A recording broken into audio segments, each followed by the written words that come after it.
Hello అండి. Summer వచ్చేసింది కదా! ఇప్పుడు మనం రకరకాల వడియాలు చేసుకుంటుంటాం కదా!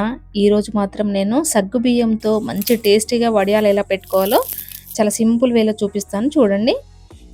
Welcome to my channel. ముందుగా నేనిక్కడ ఒక గ్లాస్‌తో సగ్గుబియ్యాన్ని తీసుకున్నాను. ఇక్కడ సగ్గుబియ్యం మరీ పెద్దగా కాకుండా, చిన్నగా కాకుండా ఇలా మీడియం సైజులో తీసుకున్నాను. ఈ సగ్గుబియ్యంని వాటర్ వేసి ఒక 2 సార్లు మంచిగా వాష్ చేసుకోవాలి.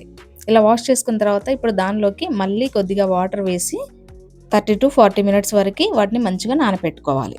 చూసారా ఇక్కడ నానిన తర్వాత సగ్గుబియ్యం మంచిగా ఉబ్బినట్టుగా అయిపోయి ఇలా కాస్త సాఫ్ట్‌గా కూడా అయ్యాయి.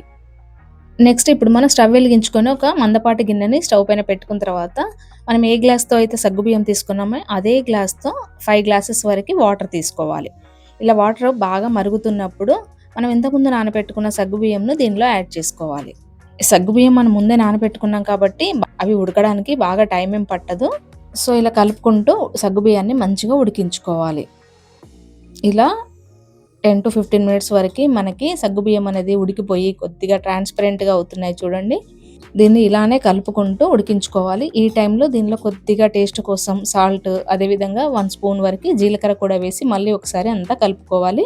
సాల్ట్ అయితే ఎక్కువగా వేసుకోకూడదండి. ఎందుకంటే ఇవి వడియాలు పెట్టుకున్నాక అవి ఆరిన తర్వాత కాస్త ఉప్పగా అయిపోతాయి కాబట్టి చూసి వేసుకోవాలి. ఇలా జీలకర్ర వేశాక కొద్దిగా కలర్ కూడా చేంజ్ అయింది చూడండి. ఇలా అయిన తర్వాత మళ్ళీ ఒకసారి అంతా కలుపుకొని ఈ టైంలో స్టవ్ ఆఫ్ చేసుకొని దింపేసుకోవాలి. ఇలా తీసుకొని అది పూర్తిగా చల్లారిన తర్వాత ఇప్పుడు మనం ఒక ప్లాస్టిక్ కవర్ తీసుకొని దానిపైన చిన్న గరిటెతో కొద్ది కొద్దిగా తీసుకుంటూ వడియాల్లా పెట్టుకోవాలి. ఇక్కడ నేను ప్లాస్టిక్ కవర్ పైన పెడుతున్నాను. మీరు కావాలంటే క్లాత్ పైన కూడా పెట్టుకోవచ్చు. క్లాత్ పైన పెడితే మాత్రం కాస్త గోరువెచ్చగా ఉన్నప్పుడే ఇలా వడియాల్లా పెట్టుకోవచ్చు.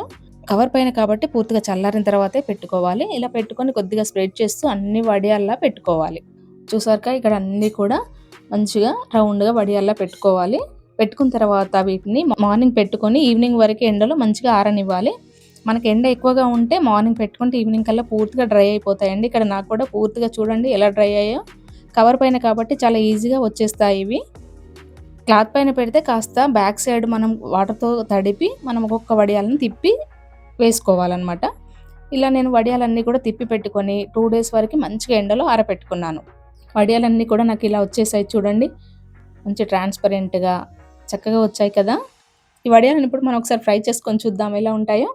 ఇప్పుడు స్టవ్ వెలిగించుకొని డీప్ ఫ్రైకి సరిపడా ఆయిల్ పెట్టుకున్న తర్వాత ఆయిల్ మంచిగా హీట్ అయిన తర్వాత మాత్రమే ఈ వడియాలను అందులో వేసుకొని మంటని మీడియం ఫ్లేమ్‌లో పెట్టుకొని మనం కొద్ది కొద్దిగా వడియాలు వేసుకుంటూ ఫ్రై చేసుకోవాలి. అంతేనండి చాలా సింపుల్‌గా మంచిగా తెల్లగా సగ్గుబియ్యం వడియాలనేవి మనకి వచ్చేస్తాయి. ఇవి టేస్ట్ చాలా బావుంటాయి. చేసుకోవడం కూడా చాలా సింపుల్‌గా ఉంది కదా! ఇంకా ఇంత క్రిస్పీగా మనం పప్పుచారులోకి కానీ, రసంలోకి కానీ, సైడ్ డిష్‌గా కానీ, స్నాక్స్‌లాగా కూడా చాలా టేస్టీగా ఈ వడియాలను తినేయొచ్చు. మీరు కూడా ఒకసారి ఈ సమ్మర్‌లో ఈ సగ్గుబియ్యంతో వడియాలను ట్రై చేసి చూడండి. ఈ వీడియో గనుక మీకు నచ్చినట్లయితే లైక్ చేసి షేర్ చేయండి. అలాగే సబ్స్క్రైబ్ చేయండి. Thanks for watching.